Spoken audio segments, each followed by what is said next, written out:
جب ابراہیم اور اسماعیل دونوں باپ بیٹا وہ جھک گئے، فرما بردار ہو گئے، اللہ کے حکم بردار بن گئے اور پیشانی انہوں نے جھکا دی، تو اللہ تعالیٰ فرماتا ہے میں یہی چاہتا ہوں کہ مجھے پتہ چل جائے میرے لیے قربانی دینے والے کون سے، میرے حکم پر اپنی جان پیش کرنے والے کون سے لوگ ہیں اور دودھ کے مجنو کون سے ہیں۔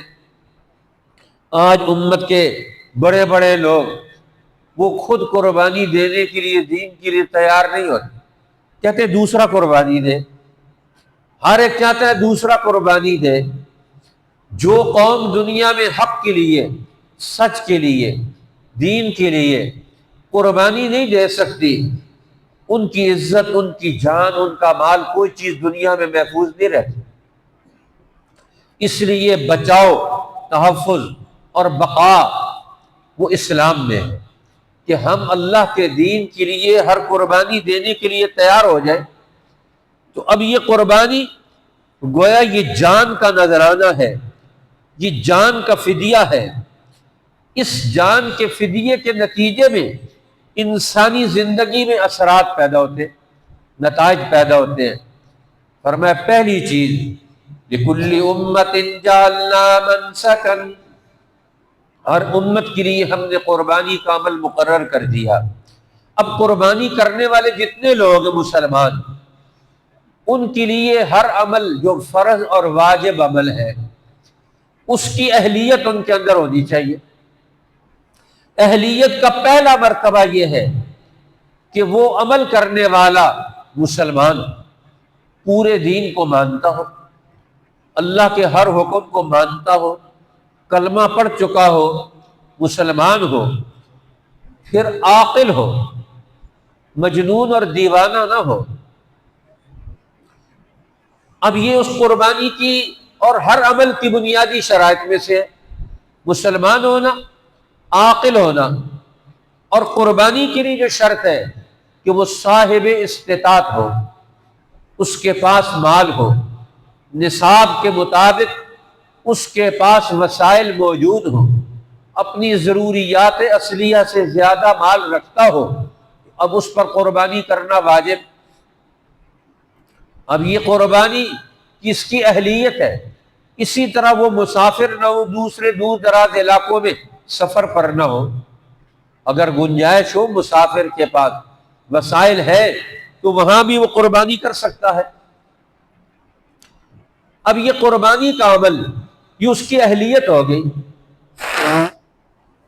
اب اس کے بعد قربانی کے جانور کو خریدنا، اسے پالنا پوسنا، اسے بڑا کرنا، اس کی خدمت کرنا، اب یہ ایک مستقل عمل ہے۔ تو اب قربانی کی دو جہتیں ہوگی۔ پہلی جہت اس کی ایمانی اور علمی جہت ہے کہ اس کو ماننا ضروری ہے، اس پر ایمان رکھنا ضروری ہے، اس کا علم حاصل کرنا ضروری ہے، اس کے بارے میں جو دین نے ہمیں احکامات دی ان کی معلومات حاصل کرنا یہ تو ہر مسلمان کے لیے ضروری ہے، قربانی کرے یا نہ کرے، لیکن اس کا علم اور اس کے عمل کی نوعیتیں اور شرائط اس کے دل و دماغ میں علمی طور پر اور عقیدے کے طور پر اور ذہنی طور پر اس کو محفوظ ہو، اسے یاد ہو، اسے پتہ ہو۔ اور تیسری چیز، ہر عمل کا شوق اور ذوق ہر آدمی کے اندر موجود ہو کہ جتنے احکامات الہیہ ہیں یہ اپنے اندر کے شوق اور ذوق کے ساتھ ہم ان کو پورا کریں گے، عمل میں لائیں گے۔ اب چوتھی اگلا مرتبہ اس کا وہ عمل کا ہے کہ عمل کون کرے گا۔ پچھلی شرائط کے ساتھ ساتھ جو صاحب نصاب ہے، صاحب استطاعت ہے، مالی وسائل رکھتا ہے، وہ قربانی کا عمل کرے گا، جانور خریدے گا، جانور پالے گا، اس نیت کے ساتھ پورا سال تو یہ اس کی قربانی کے حسنات میں، نیکیوں میں شامل ہوگا۔ اب نبی پاک صلی اللہ علیہ وسلم خود کئی قسم کی قربانیاں کرتے تھے۔ اب ایک قربانی وہ بھی کی آپ نے جو پوری امت کی طرف سے کی، اور وہ اپنے گھر میں قربانی کی، مینڈے کی قربانی. امر بکبش نفرن، آپ نے حکم دیا کہ ان کے لیے مینڈا خرید کے لایا جائے، اہتمام کرنا، اور خوبصورت جانور خرید کے لایا جائے. ینظر فی سواد یبرق فی سواد، جو چلتا ہو اس کی ٹانگیں سیاہ ہو، بیٹھتا ہو تو نیچے والا حصہ سیاہ ہو، دیکھتا ہو تو اس کی آنکھیں سیاہ ہو، باقی حصہ اس کا سفید ہو. اب آپ نے سینگوں والا مینڈا ذبح کرنے کا حکم دیا کہ یہ میرے لیے خرید کے لے کے آؤ، احتمام. پھر اپنے گھر میں ذبح کیا. حضرت عائشہ رضی اللہ تعالیٰ عنہ کو فرمایا کہ مجھے چھری دے دو، تو گھر کے لوگوں کو اپنے اس قربانی کے عمل میں شامل کیا، اور باہر دوسرے جانوروں میں بھی حصہ ڈالا. اونٹ کے اندر وہ دوسری جگہ قربان گاہ پر قربانی کی گئی ان کی، تاکہ پورے معاشرے کے لوگوں کو شامل کیا جائے. قربانی ایک آدمی کر رہا ہے، جو نہیں کر رہے تو وہ قربانی کے عمل کو دیکھنے میں مصروف ہو، مشاہدہ کرے. تو اس طرح قربانی کا یہ عمل قرآن حکیم کہتا ہے اس سے تمہیں زندگی کی بہت ساری رہنمائیاں ملتی ہیں. لِيَذْكُرُوا اسْمَ اللَّهِ عَلَىٰ مَا رَزَقَهُم مِّن بَهِيمَةِ الْأَنْعَامِ. اب یہ قربانی کرنے والا کیا کرے گا؟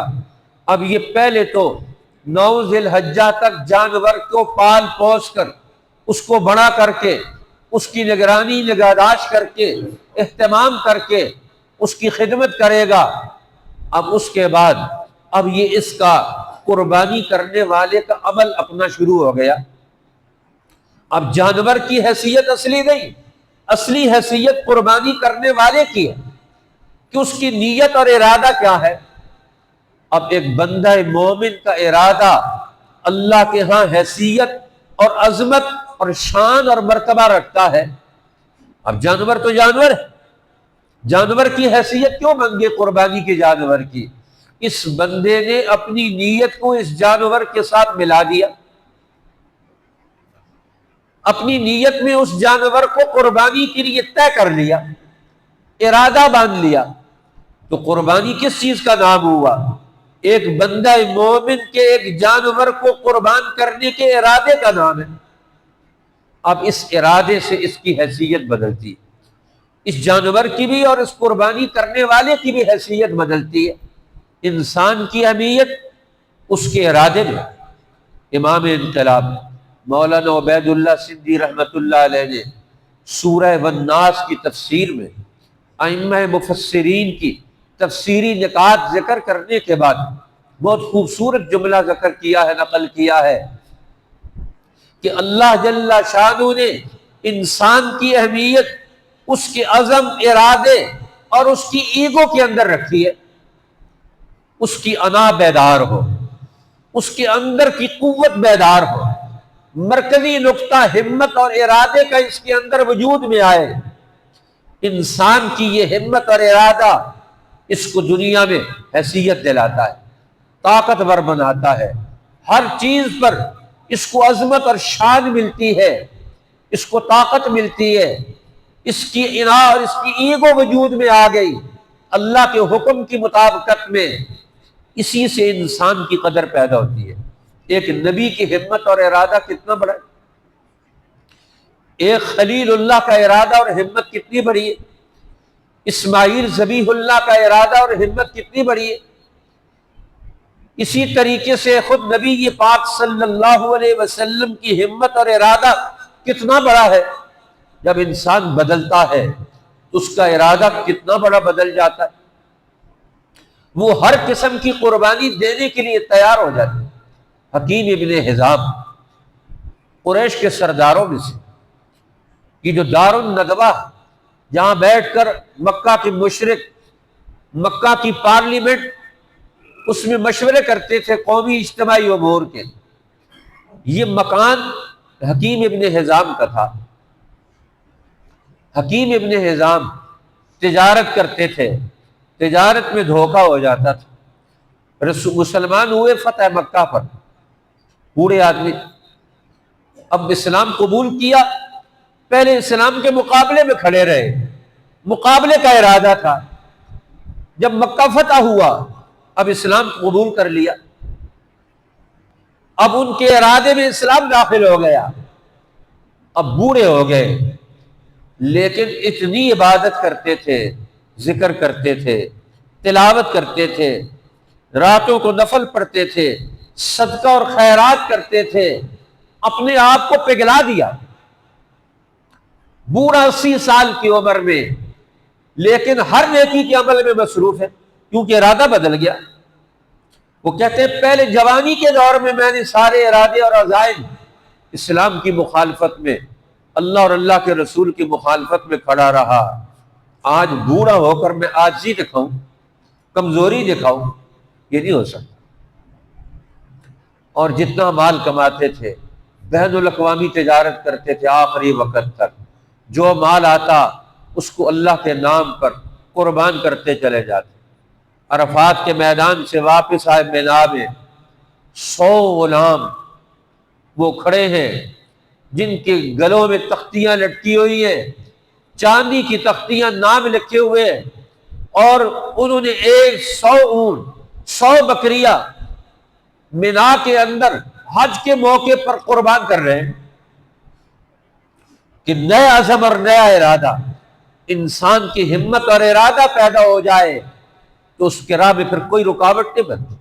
مال ہے تو مال خرچ کرنے کے لیے تیار، جان ہے تو جان کو حق پر لگانے کے لیے تیار، وقت ہے تو نماز میں، ذکر میں، تلاوت میں اور دین حق کی خدمت میں ہر وقت لگانے کے لیے بوڑھی عمر میں تیار ہے۔ کوئی عذر اپنے آپ کو پیش نہیں کرتے اور کہتے اب تو میں جنگلوں بیابانوں میں ہر میدان جنگ میں اتروں گا، اور بڑھاپے کی حالت میں انہوں نے ہر قربانی دینے کے لیے اپنے آپ کو تیار کر لیا۔ کیوں؟ ارادہ بدلے۔ تو قربانی نام ہے ایک بندہ مومن کے ارادے کا نام۔ لِيَذْكُرُ اسْمَ اللَّهِ عَلَيْهَا صَوَابٌ، اب یہ اللہ کا نام پڑھیں، لِيَذْكُرُ اسْمَ اللَّهِ عَلَى مَا رَزَقَهُمْ مِن بَهِيمَةِ الْأَنْعَامِ، اب یہ بندہ جانور پال کر، بڑا کر کے، اب اللہ کا نام لے کر یہ قربانی کے دن 10ویں ذی الحجہ کو اللہ کے نام پر اسے قربان کرتا ہے، یہ اپنے عزم کا، نیکی کے ارادے کا، اللہ کی رضا کی تلاش میں اپنے ہر توانائی کو صرف اور خرچ کرنے کے لیے یہ قدم بڑھا رہا ہے۔ تو ہر قربانی ایک بندہ مومن کو نیکی کی طرف شوق اور رغبت اور قدم بڑھانے کی تلقین کا عملی نظام ہے۔ اب یہ عملی طور پر یہ قربانی دے کر دین کے ہر عمل کو زندہ کرنے کی تیاری کرتا ہے۔ قربانی صرف جانور کی ہے، ارادہ بندہ مومن کا ہے، اور نتیجہ پورے دین کو زندہ کرنے کا ہے۔ دین کا ہر حکم زندہ کرنا ہے۔ اب میں اس کی ذمہ داری لیتا ہوں۔ قربانی اس چیز کا معاہدہ ہے اللہ کے ساتھ، ہر بندہ مومن کا، کہ اللہ میں تیرا ہر حکم، تیرے علم کی ہر شک وہ کتاب میں نہیں رہنے دوں گا، میں اس کو عمل میں لے کر آؤں گا، اور اس کی عملی دلیل میرے پاس کیا ہے؟ آج یہ قربانی پیش کر رہا ہوں، اس جانور کو قربان کرنے کا ارادہ کر رہا ہوں۔ جب بندہ یہ ارادہ کر لیتا ہے تو پھر اس کی حیثیت بدل جاتی ہے، جانور کی حیثیت بھی بدل گئی۔ اب اس گوشت کو بیچ نہیں سکتے، قربانی کے گوشت، یہ مال نہیں رہا، بظاہر مال ہے لیکن آپ اس کی قیمت نہیں لگا سکتے، آپ اس کو بیچ نہیں سکتے۔ ہاں جس کو صدقہ کر دیا قربانی کے جانور، کیا کوئی کھال وغیرہ، وہ آگے غریب یا مستحق آگے بیچ دے، اس کی اور اہمیت۔ قربانی کے جانور کی کوئی چیز کسی مزدوری کے طور پر بھی نہیں دے سکتے قصاب کو، یہاں تک کہ اس کی رسی بھی مزدوری اور اجرت میں نہیں دے سکتے، اس کا کھر بھی نہیں دے سکتے، اس کا چمڑا بھی نہیں دے سکتے، یہ قیمت نہیں بن سکتا۔ یہ بندہ مومن کا نیک عمل بن گیا۔ اب نیک عمل کی قیمت نہیں لگائی جاتی، اس کی قیمت تو دنیا کی ساری دنیا اس کی قیمت نہیں بن سکتی، اس لیے اس کو بیچنے سے منع کر دیا، قیمت لگانے سے منع کر دیا۔ ایک مسلمان یہ انمول چیز ہے، دنیا کی کوئی چیز ایک مسلمان کے ارادے اور عمل کی قیمت نہیں بن سکتی، اور دنیا کی کوئی چیز انسان کی قیمت بھی نہیں بن سکتی۔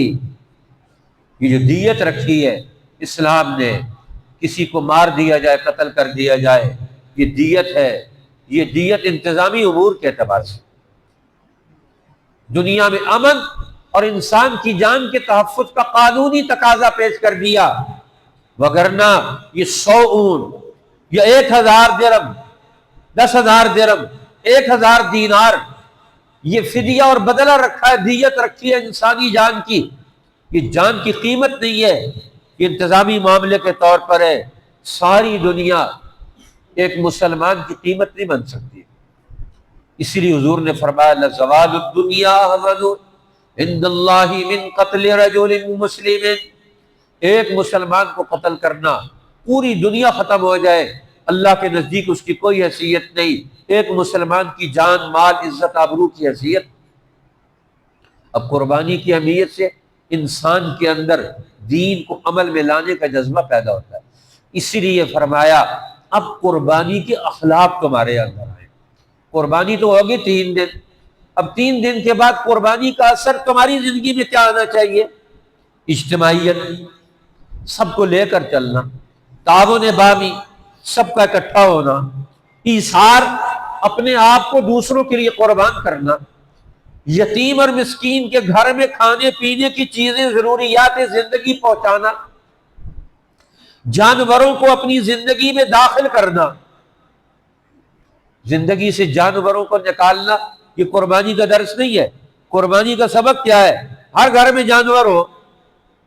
آج ہمارے حکمران تنگ ہے، کہتے ہیں جانور نہ رکھے جائیں شہروں میں، آپ اس کا قانون بنائیں، کیوں نہ رکھے جائیں پالتو جانور۔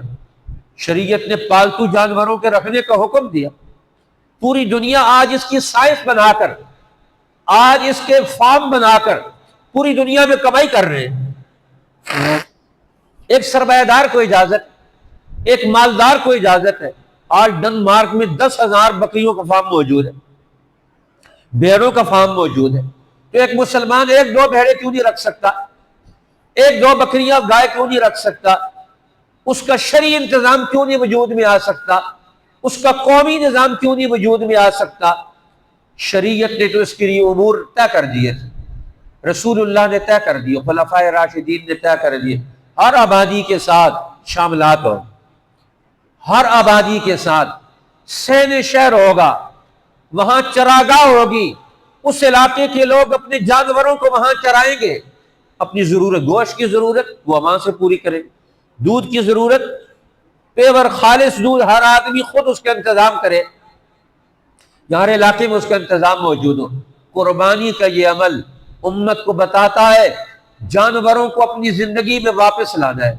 حکیم انقلاب صابر ملتانی رحمۃ اللہ علیہ، جنہوں نے پاکستان میں آنکھیں کھولی، ڈاکٹری پڑھی، انہوں نے MBBS کیا، پھر اس کے بعد انہوں نے ہومیوپیتھک، آیورویدک، طب یونانی پڑھا، اور پھر اس کے بعد انہوں نے سارے طب کا خلاصہ نکال کر طب پاکستان وجود میں لے کر آئے، نظریہ مفرد ازا، جس میں ہر بیماری کا سادہ علاج غذائی بنیادوں پر، دوائی بنیادوں پر آسانی سے رکھا جائے۔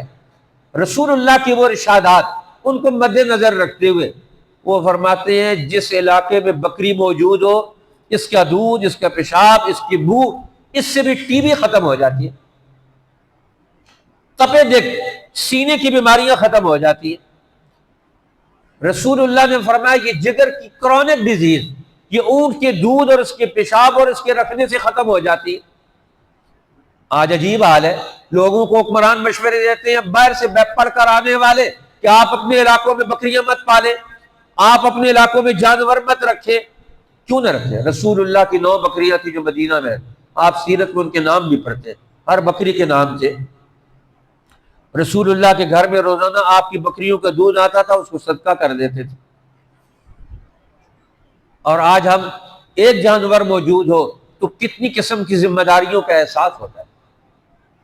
تو قربانی کا یہ عمل ایک نیا سماجی ڈھانچہ پیدا کرنے کا طریقہ کار بتاتا ہے، نیا معاشی سٹرکچر، پیدا کرنے کا طریقہ کار بتاتا ہے، قربانی کے جانور سے فارغ ہونے والے اجزاء کی صنعتی نوعیت پیدا کر کے نیا صنعتی ڈھانچہ پیدا کرنے کی تلقین کرتا ہے، معاشرے کو سماجی اعتبار سے، زرعی اعتبار سے، لائن سٹاف کے اعتبار سے مالا مال کر کے ہر آدمی کو دنیا میں اس کی حیثیت بنوا کر، اس کی عظمت دلا کر، اس کو مالدار بنا کر، دوسروں کی احتیاج سے نکال کر ایک طریقہ کار بتاتا ہے۔ ہر آدمی اپنی قربانی خود بھی کر سکتا ہے، سال کے بعد ایک چھوٹا جانور خرید لے اپنی طرف سے، ایک سال پورا اسے پالے پوسے تو قربانی کرے، ہر آدمی قربانی کر سکتا ہے۔ اب اس کا اہتمام ہے اجتماعی سطح پر، تو گویا یہ اجتماعی اہتمام مسلمان حکمرانوں نے بلڈوز کر ختم کر دیا۔ ہمارے اہل علم نے اس کا بیان چھوڑ دیا، لوگوں نے پوچھنا چھوڑ دیا۔ اب اس لیے یہ صرف ایک دو دن یا ایک ہفتے کا ایونٹ رہ گیا قربانی، یہ زندگی کا عمل نہیں رہا، دینی عمل نہیں رہا، قربانی کا عمل نہیں رہا، سماجی عمل نہیں رہا، یہ اخلاقی عمل نہیں رہا۔ اس کے نتائج انسانی زندگی میں ایمان اور علم اور عمل کے تقاضوں سے وجود میں آئے۔ آج مسلمان دماغی طور پر اس سے فارغ ہو، عملی طور پر بھی فارغ ہو گئے۔ قربانی کرنے والوں کو، جانور لانے والوں کو، جانور ان کو پیدائش نسلی افزائش کرنے والوں کو کوئی گورنمنٹ کی سطح پر کوئی سہولت موجود نہیں، کوئی ان کو بیک نہیں، کوئی ان کے لیے مدد نہیں، کوئی ان کے لیے تعاون موجود نہیں۔ اس لیے ہمارے حکمرانوں کو دینی تعلیمات پر اپنے اعمال کا، اپنی قانون سازی کا جائزہ لینا چاہیے۔ ہر مسلمان کو علمی طور پر اس کا شعور ہونا چاہیے کہ ان اعمال کو اللہ تعالیٰ نے کرنے کا ہمیں کیوں حکم دیا۔ اللہ تعالیٰ مجھے اور آپ کو، پوری دنیا کے مسلمانوں کو قربانی کا یہ عظیم عمل، اس کی پوری روح سمیت اس کو ادا کرنے کی، عمل میں لانے کی اور اس کے نتائج سمیٹنے کی، اور پوری دنیا میں اسلام کو پھر سے اس انداز سے زندہ کرنے کی توفیق عطا فرمائے۔